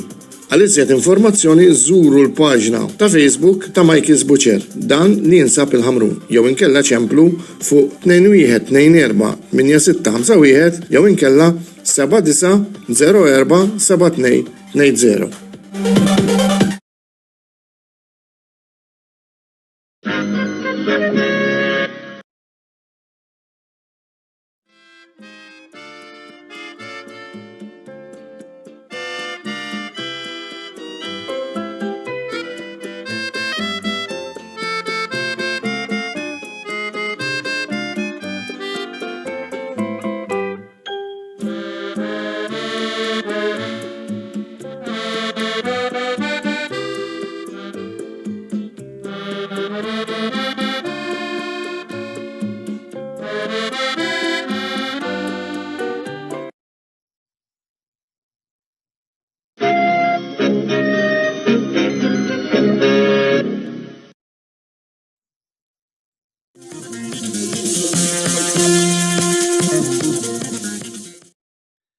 Mela, merħba lura tielet parti tal-programm Botta u risposta, qabel xejn ringrazzjaw il-Karl tal-li immodera l-ewwel parti anzi t-tieni parti ta' dan il-programm, it-tielet parti bħas-soltu mimlija daqs bajda fejn se nkunu qegħdin niddiskutu diversi affarijiet mix-xena lokali u internazzjonali.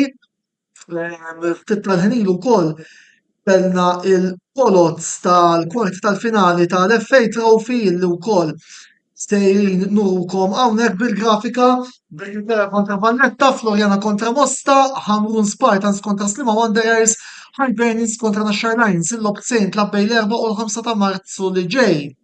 Fis-semifinali li mbagħad ħajkollna bejn l-10 u l-11 ta' Mejju, il-rebbieħ tal-logħba Belgrade Valletta kontra r-rebbieħ ta' Floriana Mosta, il-rebbieħ tal-logħba Ħamrun Slima kontra il-rebbieħ tal-logħba Nashar. Mar u Karl, ir-reazzjoni tagħkom għal dawn il-polots, jekk iġobkom? Mela, tibda inti Mark jew nkompli jien? Mmexxi jiena? Ija Karl tista' tibda tinsax tixgħalu l-mikrofonu Marco Roberto. Mela, bħala supporter ta' Hibs, faċċa l-iskonġuri, imma naħseb ma ġietniex polza kera. Il-bija l-oħrajn interessanti, anka jekk hemm konfront ta' tim tal-Premier u tim tal-First Division, nemmen li Birkir Karabelt naf ikun hemm xi sorpriża. U qed nistenna li meta ħad tiġi ssanjata din il-logħba issir ġewwa ta' qali u nixtieq għal ġid tal-futbol Malti li jkun hemm attendenza dinjituża. Għalfejn qed ngħid hekk.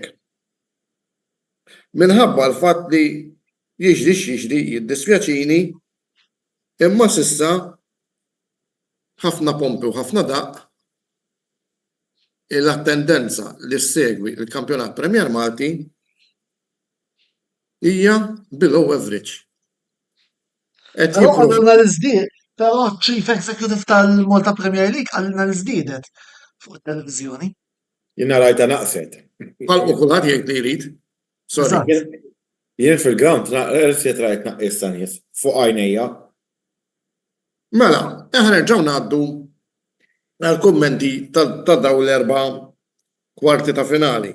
Birkir kera Valletta. Nemmen li Valletta taf tkun sorpriża.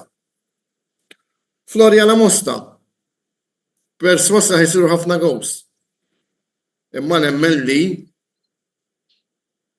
Floriana jispuntaw minn dan il-konfront. U mbagħad għandna Ħamrun ma' Sliema konfront interessanti imma nemmen on the day u anke le ħamra naħjar u nispera ħanoħroġhom doppji, skużawni, li Hibernians ipaxxu lis-supporters u min jaf forsi l-FA Trophy taqbad il-fija tara ġdid.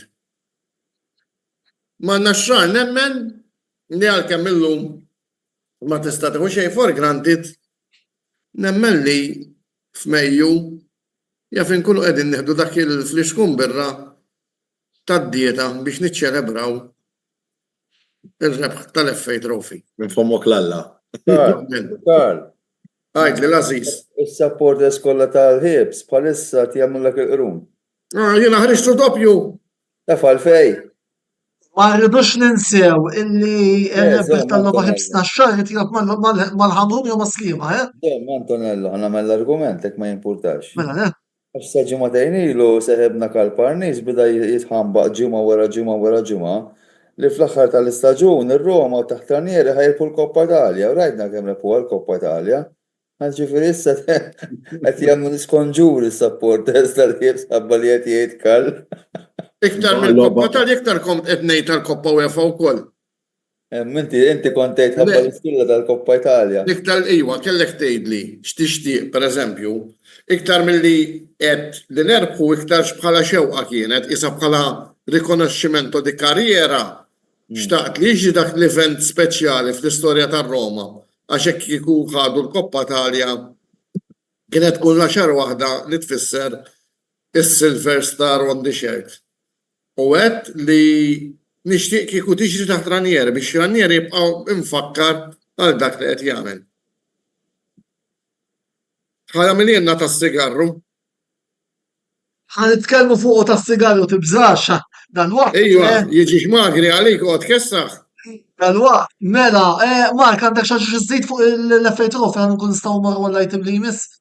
Naqbel perfettament ma dak li qal Karl, ifimni, kull logħba fiha tagħha, ġifieri. Issa naraw. Però fuq il-logħba tal-Belt still nemmen li mhux ħadd tkun faċli għalihom, ħajkollhom ħafna entużjażmu, grinta, imma kollox jista' jiġri. Mela, minn naħa l-oħra, BOV Challenge Cup, li ħajkollna f'nofs il-ġimgħa d-dieħla Polozz tal-ewwel round. L-Atletic Gudja United, Imġar United imtarfa, Pjata Hotspurs Gura United, Sajrin Starxin Rainbows, St. Andrews Marsa Valletta, mill-ġdid involuti din id-darba kontra Sengri Athletic, Zebbu Changers Santa Lucia u naħseb il-partita di Cartello Sur Swi United, ir-raġuni hija illi dawn huma żewġ timijiet Roberto Ledin fit-top 6. Għalija hija logħba partikolari għax huma żewġ ex-timijiet tiegħi, ġifieri it-tnejn naf kemm xejn l-ambjent tagħhom. Ma naħseb għandha tkun logħba interessanti. Sewa wisq. Mela, ħammor għal pjatto forte ta' din it-tielet parti tal-programm. F'nofs il-ġimgħa kien għal Champions League, ir-riżultati tat-tieni leg tat-tieni round l-għajnuna tal-grafika kif qegħdin taraw hawnhekk Paris Saint-Germain, rebħa kbira fuq Brest, l-Atalanta tiltlef mal-Bruges, Real Madrid tilbaħ u tikkwalifika minn fuq il-Manchester City, Juventus eliminati minn PSV Eindhoven, Benfica telep il-Monaco, Borussia Dortmund ġiet b'xejn skor totali mal-Sporting Lisbona, Bayern Munich 3 Celtic 2, Milan wieħed Feyenoord wieħed imma tgħaddi l-Feyenoord. Timijiet Taljani eliminati mill-aħħar 16 tal-UEFA Champions League. U d-domanda hija ovvja hawnhekk insertajna għandna tliet membri li jżommu ma' timijiet tas-Serie A 400. Joseph Magri illum kien indispost u ħasra għaliex L-iktar programm li xtaqtu jidħol. xtaqna nismaw tiegħu ma tibżax Joseph. Nhar it-tnejn sar. Rrid nisimgħu Joseph jien. Spun is-serja b'saħħitha naħseb uħud jaħsbu li kif tal-riżultati. Jiena wasal li għal-widnejja li Magri bħalissa tibej fis-sigaru. U minn rabba Trawil-Lewinski għaddejja. Jiena iktar naħseb illi jien ma fakt tarab tal-logħba. Imma mill-jidher li dak li s-soltu jkun irrida tal-bully għax-xaqilhom. Għal Teo t-tejtu. Eżatt. Però lura d-domanda. Il-kuġini ħasra għalfej qed tagħmel hekk, għall-kuġini ejja. Lura d-domanda. Serje A taħsbu li daqshekk saħħitha? Le, L-attivijiet tal-Benelux eliminawhom. Jiġifieri miex. U ila, tox tgħidla x-Italjani ħadu l-5 post is-sena l-oħra fil-Champions League. Il-futbol Sena Taljan ħadd m'għandux jaqsam mal-futbol Taljan tan-90s u early 2000s. Minn wara 2006 il-futbol Taljan mar il-baħar. U iktar ma nisma' iktar sejmur il-baħar. Kemm bil-burokrazija biex jinbnew il-grounds, kemm dil-ixju l-żgħażagħ Taljani stess ma jagħtux kasom. Fimni, kull ġimgħa tisma' b'xi każ ta' investigazzjoni se jgħidu insomma ilha ġejja fuq il-falsi bilanċi tan-Napoli. Ma President li jiena naħseb qiegħed hemm għax ħadd ma m'għandux saħħa biex ma nużax kelma pastaż għalhekk kontestaħ. Anka tara n-nazzjonal, ma nsibx li kienet kombinazzjonijin li forsi falli World Cup waħda ma' tnejn u delusjoni wara l-oħra n-nazzjonal. Naħseb xi ħaġa hemm hu. Roberto. Jena fimni l-futbol Taljan kif qal Mark ilu sejjer lura mhux issa biss, u dan huwa riflessjoni ta' riżultati li qed jikseb it-tim nazzjonali apparti r-rep tal-Euro li nemmen li ġib ċikka. Mhux għax kienu Legal ta' Southgate. apparti fimni L-Euro tal-Greċja. Naħseb li kienu għall-ewwel kienu jilagħbu tajjeb u mbagħad ovvjament fil-fażi eliminatorja kienu naqa' fortunati wkoll. Però all in all il-livell tal-lig Taljan naqas drastikament, jiġifieri ma baqax l-aħjar kampjonat fl-Ewropa, beda jilqa' fih players li fl-opinjoni tiegħi huma players li lig żoħra ma jridux jew inkella spiċċaw qed waslu fl-aħħar tal-karriera tagħhom u marru hemmhekk biex jirtiraw bil-kwiet u jaqalgħu naqaf flejjes mhux ħażin. Ħana spinta meta l-Juventus dawk id-9 snin irbaħna l-kampjonat kienu forza qawwija fl-Ewropa u anke bl-akkwist ta' Ronaldo, però naħseb li fl-aħħar sentej il-kampjonat Taljan reġa' lura l-livell li kien snin ilu. U ovvjament ir-riżultati miksuba din il-ġimgħa kontra ovvjament timijiet li qed jikkompetu f'ligs mill-aktar inferjuri u anke l-mod kif mit-timijiet Taljan inqalgħux forsi apparti il-Milan li inqalgħu ħabba tkeċċija ta' Teo, iż-żewġ timijiet l-oħra literalment ġew dominati minn timijiet li fuq il-karta huma ħafna suppost huma ħafna inferjuri minnhom. Jiġifieri jiena hija umiljazzjoni totali mhux tal-Juventus mhux tal-Atalanta, tal-futbol Taljan. U tinsiex Roberto inqalgħu il-Bologna fil-gruppi. Imma ħanejdek ħadd qatt ma stenna li l-Bologna ħajavvanzaw, jiġifieri. Imma bħal Brest ta' Franza sa tgħid li veru għalgħu seba' ma għamlu dak il-pass. Hija veru, però Bologna naħseb ħadd qatt ma basal li ħajavvanzaw, jiġifieri kienet mistennija l-biċċa aktar noħodha bi kbira li timijiet Taljani jinqalgħu ma' timijiet mill-Olanda u mill-Belġju. Le, dak fattu. Jiġifieri dak naqbel. Il-mistoqsija li għandha titwieġeb. Fimt, jiġifieri. Nixtieq nara xi ħadd mill-Federazzjoni joħroġ mhux fejn irid. Ifhimni, jiena Roberto. jiena naħseb li jekk iridu l-futbol Taljan jimxi l-qudiem għandhom joħolqu task force bejn in-nies li huma ovvjament sinonimi mal-futbol Taljan u mal-klabs Taljani u jagħmlu investigazzjoni x'qed iwassal biex il-futbol Taljan waqaf dal-livell. Għax ovvjament mhuwiex livell li jixraq il-futbol Taljan, jiena bħala segwaċi tal-futbol Taljan li meta kont tifel kien l-għaxqa tiegħi noqgħod nara l-gows fuq 90 minuta. Illum il-ġurnata sirt niddejja nara il-futbol Taljan. Il-livell huwa medjokri. ħafna medjokri. Isu futbol ta' bejnietom, aħna ngħidu għalejna l-Maltin. Hekk saru. U hekk ġie, hemm l-internaqa superjuri għal kulħadd. Hekk saru. Il-mument. M'hemmx hemm bżonn bidla fid-direzzjoni.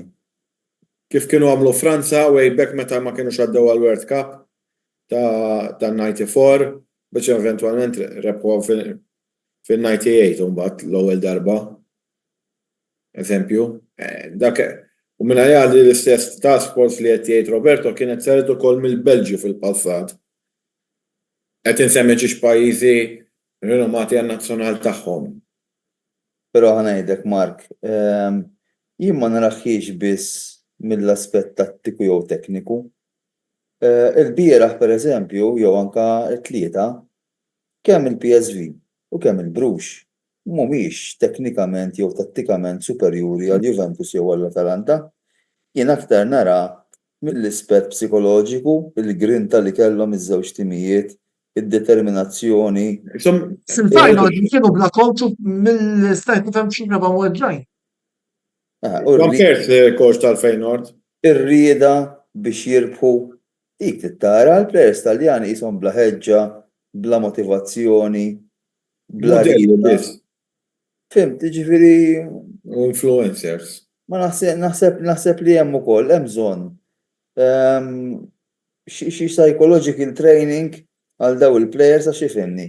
Jekk tara l-plejers li għandhom Juventus, li għandhom Atalanta, li għandhom Milan, m'għandhomx plejers tat-tieni klassi, ġifieri huma plejers internazzjonali, l-abon nazzjonal tagħhom. Xi ħaġa ħażina hemm fis-sistema. Is-sistema hija ħażina. Right?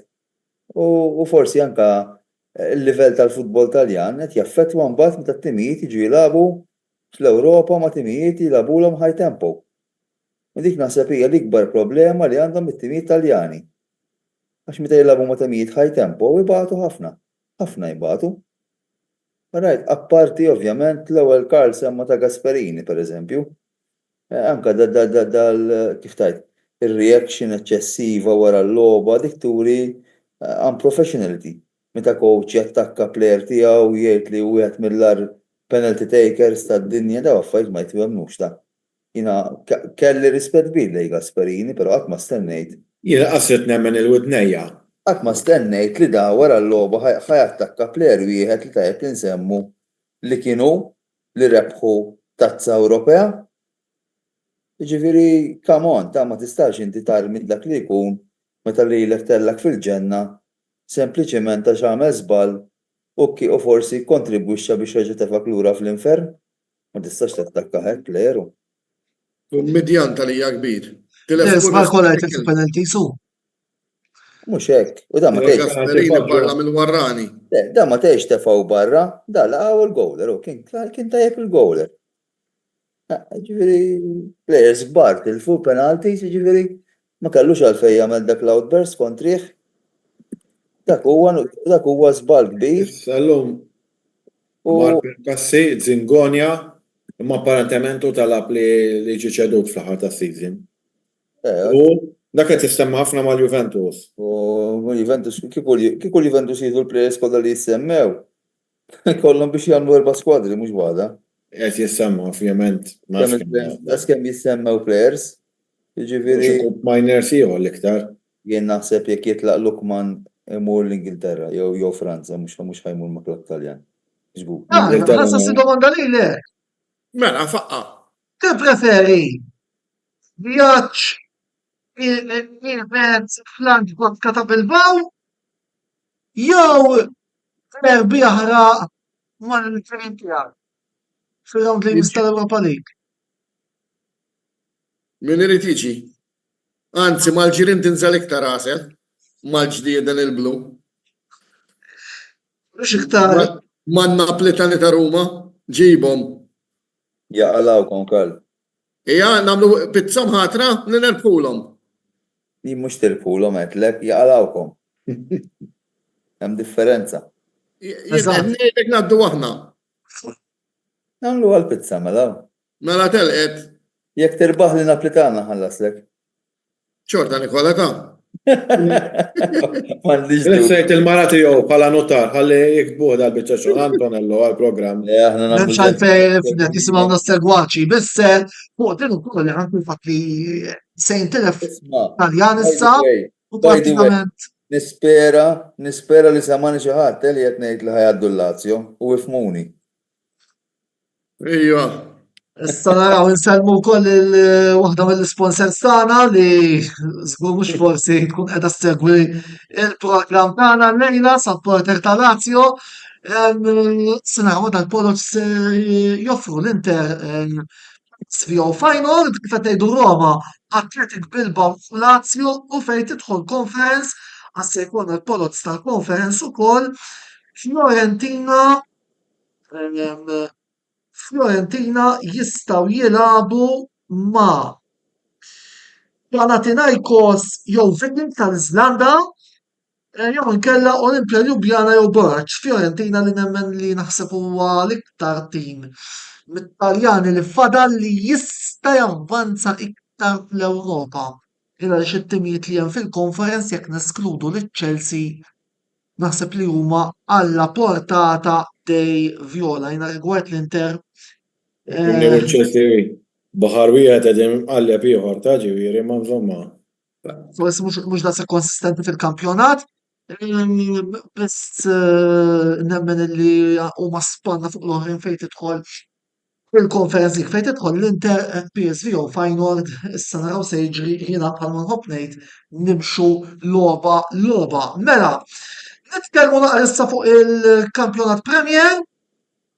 Naraw naqra l-programm li se jkollna fit-tmiem il-ġimgħa li ġej. Għada fil-Victoria Stadium Gżira United Barca Xlugħ fit-8:30. Is-Sibt Sima Wanderers Florjana fis-satejn kwart u fl-erba' Hamlin Spartans Bolzan dawn logħbiet jintlagħbu fl-Istadium Nazzjonali f'Taqali. Fil-waqt li l-ħadd f'Ordin għandna Hibs Mosta u Żabbar bil-Kirkara fl-Istadium Nazzjonali ta' Taqali Melita Naxxar Lions. U jekk naraw il-klassifika għandna klassifika interessanti ħafna li għandna l-Ħamrun u l-Furjana b'11 punt, 600 b'9 punti, Melita u Gżira b'8, Balzan 7, Naxxar 3. Mark, ħanibda bik. Slima Furjana, konfront interessanti u nazzarda wkoll ngħid impoġġi Ħamrun Balzan fatt li Balzan kemm ilu li ħadu Andrew Cohen ma tilfu logħba waħda u sorpriża Żabbar St. Patrick darba kontra bil-Kirkara. Il-kumment li tilfu daw il-logħba. Bejn jiena naħseb li mhix il-kamp ta' Sliema, illi komparat ma' l-ewwel round jisom niżlu naqra s-Sliema, però nemmen illi minn ħajrbaħ bejn is-Sliema u l-Furjana, nemmen il-Furjana għandhom naqra edġ iktar. Ħajkun l-antagonista ta' Ħamrun, l fl-opinjoni tiegħi. Ma li jafsu naqa kif jgħidu fil-karozzi il-pedala tal-gass, iridu jaċċelleraw. Dik fil-opinjoni tiegħi fuq il-logħba ta' Sliema. Issa, il-logħba l-oħra li semmejt li tal-Ħamrun ma' Ħal-Balzan. Ħal-Balzan, jiena ċert li Andrew Cohen irid juri t-talenti tiegħu u nemmen li jrid iġiel il-Gżira, speċi ta' kif jgħidu Taljani, pentito għaw, guilty li neħħaw jew telaq xa ġunjora mhix fil-kamp tal-Gżira, imma ovvjament quddiem mbagħad għandu għadma ebsa. Però on the day tal-logħba aħna niftakru l-Ħal-Balzan anke fl-ewwel logħba tal-lig kif ġew 3-3 ma' Birkirkara li ma' Birkirkara kienu għamlu ħafna żmien twil l-ewwel fl-opening round u kienu biss lejn l-aħħar żewġ logħbiet li tilfu l-ewwel post. Rigward Ħaż-Żabbar u Birkirkara huwa konfront mill-aktar interessanti. Ħaż-Żabbar meta ħallu għal ix-xalħat, rebħu żewġ timijiet ikkwotati iktar minnhom, il-Sliema il-Hibs, lil-Ħamrun u l-Furjana, speċjalment lil-Furjana, bikkewhom li naħseb ir-riżultat laqas kien ġust ma' Żabbar. U nemmen li l-istess mhux ħatkun faċli għal Birkirkara li jgħaddu rieħ minn fuq Ħaż-Żabbar. Ħaż-Żabbar li nara li għandhom naqra difett huwa fl-attakk fis-sens illi m'għandhomx dak il-scorer prolifiku għax kieku nemmen milli nara fuq it-televiżjoni illi jkunu aħjar milli diġà qegħdin u għax dawnhom żgħażagħ Maltin interessanti illi issa qabdu jrendu flimkien mal-barranin li hemm. Fl-ewwel parti tal-istaġun xejn ma kienu konsistenti imma it-tim minn speċjalment wara l-bidla tal-coach iġġelja. Bil-Kirkara min-naħa l-oħra jiena għalija minn tilfu dak l-ewwel post fl-opening ground rajthom battew naqra qed ikollhom ħafna ups and downs ukoll. On paper xorta nemmen li bil-Kirkara aħjar, imma il-futbol ma jintlabx fuq il-karti jew fuq il-mejda, imma bil-ground. Hibs Mosta. Logħba perikoluża tibta' Ifhimni, logħba perikoluża, jekk Hibs Mosta, mal-Mosta. Sorry, lapsus li. Mal-Mosta jekk minn sejers ballu korreġini minn għalija l-ħibs il-fuq. Ħan iċċekkja ftit. Ħan smonati Però il-Mosta jagħtu logħba ħibs għal kulħadd, żgur 100%. Għandhom il-Clayton Fajla illi minkejja l-età u wara l-inġeri li ġie qed ikollu staġun pożittiv ħafna u l-Mosta għandhom barranin validi immens u fuq hekk nammirhom minn season għal ieħor. Rigward il-ħibs huwa l-iktar tim għax huwa tim favoriti li nsegwi. Il-ħibs jagħmlu lek 4 logħbiet tal-bliħ kif għamlu nsemmi mal-Ħamrun istarħilu li ma trebħitx il-logħba u mhux ħanidħol f'affarijiet arbitrali u kien hemm logħbi ieħor li qed nara progress. Mbagħad jiġu logħb tipo ta' Marsa Xlok kontra Ħażabbar li nemmen illi kif ġiet il-logħba wkoll daret naqrax fil-bidu ma ħarġux ħażin. Li tgħid imma dan l-istess tim li narajt il-weekend ta' qabel. Tittoqob sabajnej, jekk il-ħibs iridu verament mhux ħanet jiġġieldu għalik għax tiġġieled għalik mhux faċli. Imma biex forsi tiġi top 6 u tiġi b'ċans li forsi ħadd ikkwalifika l-Ewropa irridu jsonnu snierhom għax il-klassifika hija qasira u qegħdin on the verge għal jaf tiġi bl-istess punti ma' tim ieħor u tispiċċa fil-bottom 6.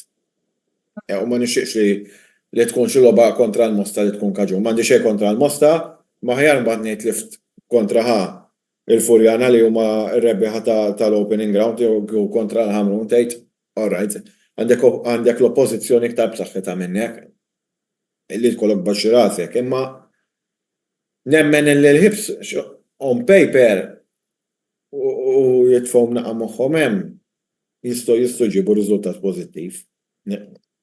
Jiena naqbel miegħek Mark li qed tgħid biss ma mhux nispiċċa b'xi bozza mal-bi għax by the way, jiena kemm ir-raħa ġdejtu Pawlis, jien noqgħod il-Mosta. Xajt apparti. Dejjem ngħidu għax il-ħibs aħjar mill-Mosta on paper u hekk u dejjem tawna kedda. Il-Mosta jabħu l-ħibs fl-ewwel round. Sorry Antonello. Il-Mosta jabħu l-ħibs fl-ewwel round. Għax x'in jidilli li rebħu l-ħibs għax hemm kont imma jibda għad-dismin u ninsa. Il-Mosta huwa tim partikolari. Tim li on the day jagħti kedda lil kulħadd kif qed tajjeb intom, nispera li il-ħadd li ġej noħorġu rebbieħa aħna. Imma kif dejjem ngħidu il-futbol huwa kaxxa magħluqa u għadna kif ġejna il-weekend ieħor ġewwa Malta kien weekend ta' sorpriżi. Tgħid kombinazzjoni? Dik mhux anke l-Italja tiġri, l-Italja speċjalment fis-Serja B, u anke fis-Serja tinnuta, tara kien hemm il-ġurnata minnhom, nafda season qas season u fis-Serja B, kulħadd droġi. Tgħid kombinazzjoni il-futbol kaxxa magħluqa. Mela, qabel ma nagħlqu kemm niddedika 30 sekonda għal dak li mort nagħmel jiena ġewwa Londra fejn rajt il-show ta' F175 kien ix-show li il-timijiet tal-Formula 1 kixfu il-karozzi tagħhom għal l-istaġun li ġej, jidher ħajkun staġun interessanti ħafna fuq ħan nitkellmu iktar fid-dettall fl-10 ta' Marzu fil-programm apposta mis-sensiela botta u risposta, biss bħala show kien show tajjeb ħafna, tajjeb minn ħafna dilettanti, forsi s-sewwieqa kien hemm min der li kien jetem bħal bil-fors, biss jidher li il-mawra ta' Hamilton mal-Ferrari kienet evidenti l-appoġġ u l-ajjat li kien hemm meta daħal Hamilton fl-istorja kif ukoll l-ipprujar lejn il-diversi membri ta' Red Bull fosthom Christian Horner il-prinċipal u Max Verstappen appuntu iċ-champion tad-dinja. Fil-ġimgħa jkun hemm it-testijiet tal-Baħrejn u minn hemm imbagħad jibda l-istaġun ma' fuq qed se nitkellmu iżjed tard. Roberto, qabel ma nagħlqu hekk ma nafx jekk għandek xi kumment finali fuq kollu tkellimna f'din il-parti. Mela, ma naħsibx għandi kummenti. Mela, nirringrazzja lil Mark, il Roberto u lil Karl ta' l-interventi tagħhom illejla. Grazzi wkoll tmur lill-sponsors tagħna illi huma Beauty Wisdom il-Katalan, Michael's Butcher tal-Hamrun u The Barber Room. Nkomplu mal-Karl fejn ngħidilkom biex tużaw is-servizz tagħhom direttament tkunu qed tgħinu l-kamra sportiva tkompli ittella kontenut ta' livell bħalma qed intellaw minn ġimgħa l-ġimgħa. Minn ftit oħra il-programm ikun ukoll disponibbli fuq il-YouTube channel tagħna fejn hemmhekk ukoll tkunu tistgħu taraw il-programmi kollha illi kellna matul is-snin. Botta u risposta illi jista' jirritorna fil-ħin normali tiegħu nhar it-tnejn li ġej. Għandna qegħdin naraw ukoll xi temi, stidilna wkoll xi personalitajiet biex nintervistawhom imma s'issa qatt ma kellna ebda risposta jew għax mhumiex interessati jew għax ma nafx. Napprezza kieku jkollna naqra feedback ħalli wkoll nkunu nafu fejn qegħdin, imma sakemm nerġgħu niltaqgħu għal programm ieħor nhar it-tnejn li ġej, jien Antonello Bela ma tfadalli xejn inżid li grazzi tal-lejla kontu magħna il-lejl tajjeb u niltaqgħu nhar it-tnejn li ġej. Saħħit.